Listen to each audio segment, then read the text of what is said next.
kan ke rumah nenek misalnya gitu bakar petasan. Di sana kan nggak ada yang begitu, yang apa namanya, takbiran gitu kan nggak kedengeran.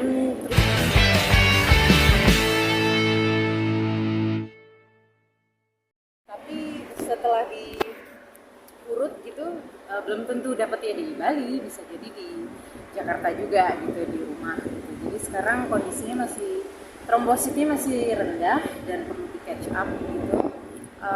Mungkin akan beberapa hari ke depan akan di rumah sakit dulu sampai kondisi dia membaik. Berarti udah berapa hari semenjak masuk ke rumah sakit atau di dalam itu? Sebenarnya di rumah sakitnya itu ini udah hari ketiga, baru hari ketiga, karena sebelum hari ketiga ini 4 hari ke belakang tuh sebenarnya dia udah panas gitu, cuman naik turun aja panasnya.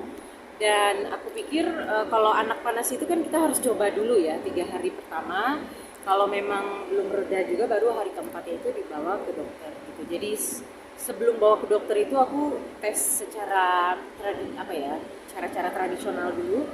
Kemudian ternyata ketika cek ke dokter, dokternya bilang kalau dites darah demam berdarah, jadi harus langsung masuk ke rumah sakit dan dirawat. Dan itu belum mandi pagi-pagi, terus udah gitu belum makan, bener-bener yang cuma pakai baju rumah langsung kabur ke rumah sakit untuk ngecek dia karena udah muntah juga kan yang ketiga kali. Ya untuk kondisi sekarang sendiri gimana untuk makan untuk apa udah Ya alhamdulillah kalau sekarang dia makan udah ada nafsunya lagi gitu. Tadinya sih nolak, sama sekali nolak cairan, nggak mau minum, nggak mau makan. Tapi kemarin udah oke, mulai oke ya makannya. Dokternya juga bilang apa yang, kalau dia request makanan apa silahkan aja, asal masih dalam tahap yang wajar gitu makanannya, nggak yang aneh-aneh gitu. So aku sih seneng dia udah kondisinya udah lebih baik daripada sebelumnya. Paling nggak dia sekarang udah mau minum, udah mau makan, itu udah aku bersyukur banget lah, daripada yang sebelumnya benar-benar lemes banget. Lagi sibuk ini tetap nemenin Kak? Ya Kakaknya? harus, karena mau nggak mau kan kalau dirawat di rumah sakit kan harus bawa semua kebutuhan, apa namanya, kayak laptop harus pindah ke rumah sakit, bawa selimut segala macam itu untuk tambahan, ya mau nggak mau di rumah sakit juga gitu. Untuk saat ini semuanya beroperasi dari rumah sakit gitu jadinya. Jadi akan lebih mengawasi Iya, ya pasti, dan jadinya lebih ekstra lagi gitu yang harus perlu diawasi, karena kan kondisi anak itu kan masih lemas dan setiap 12 jam itu diambil darah. Nah begitu kita harus tunggu hasilnya, kemudian lihat kondisinya apakah panasnya masih tinggi atau sudah normal, kemudian saturasinya dicek. Jadi cukup konsisten ngecek dengan pihak rumah sakit. Kalau kata dokter apa yang harus diwaspadai sih Kak? Sebenarnya itu cairan, Hmm. karena cairan dia sempat nggak mau makan, nggak mau minum, itu kan bikin tubuh dia tuh lemas sekali gitu ya, kekurangan cairan di tubuhnya. Jadi dokter itu membantu dengan memasukkan obat-obatan melalui cairan infus yang harus aku imbangi dengan cairan minuman. Tapi cairan keduanya itu nggak boleh berlebihan atau nggak boleh tabrakan atau nggak boleh kejer-kejeran. Makanya itu harus bagaimana caranya memaintain cairan lewat mulut sama cairan infus itu stabil dan juga balance. Itu yang sulit sih buat aku gitu. Apalagi sekarang semalam dia udah mulai ngeluh di bagian dada kayak ada susah bernafas sedikit, terus jadi merembet kemana-mana gitu ininya. Tapi alhamdulillah ketika ngomong ke dokter, dokternya langsung ambil tindakan dengan memberikan obat gitu. Tadi pagi ketika bangun dia cukup ceria gitu, langsung nonton Peppa Pig dan lainnya gitu. Jadi ngelihat anak senyum kan beda ya kita orang tua rasanya. Nah, sekarang udah tidak di Jakarta, maksudnya kayak udah kulit ya udah kelihatan di foto walaupun Iya. Udah nggak pucat lagi.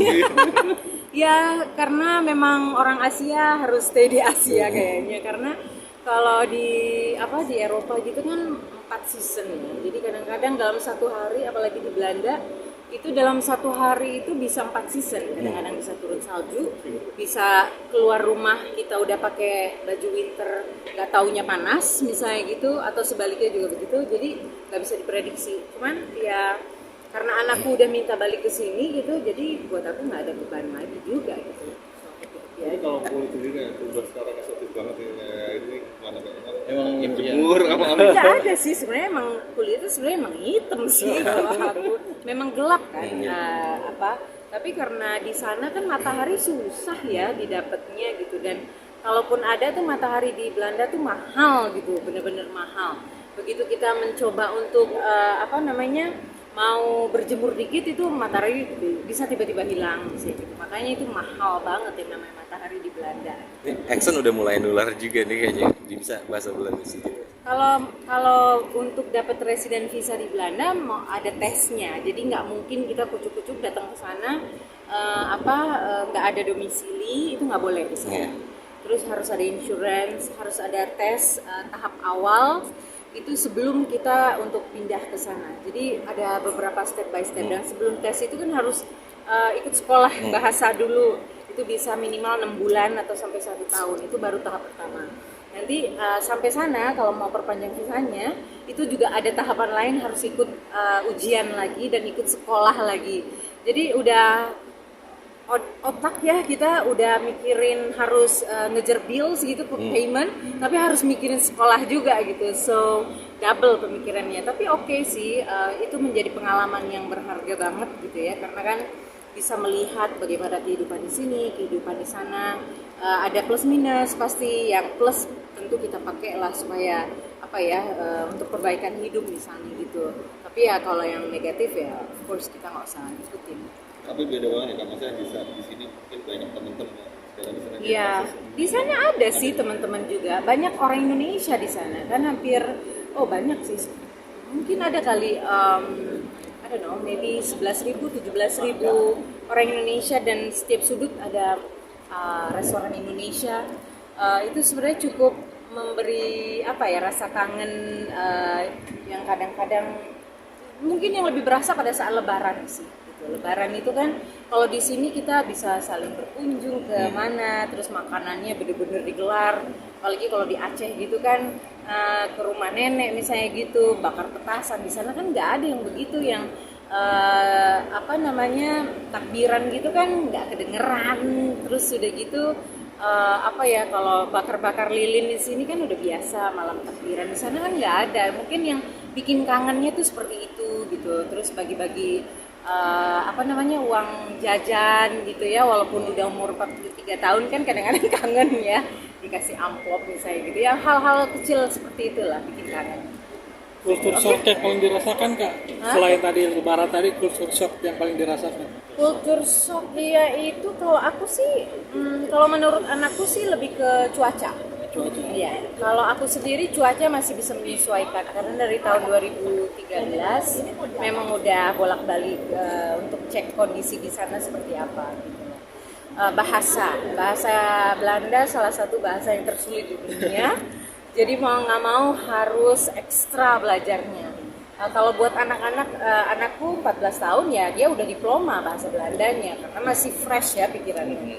Nah, kalau kita harus ekstra lagi, bukan berarti nggak bisa, tapi membutuhkan ekstra kerja keras untuk mempelajari bahasa di usia 40 tahun ke atas. Oke? Terima kasih teman-teman semuanya ya.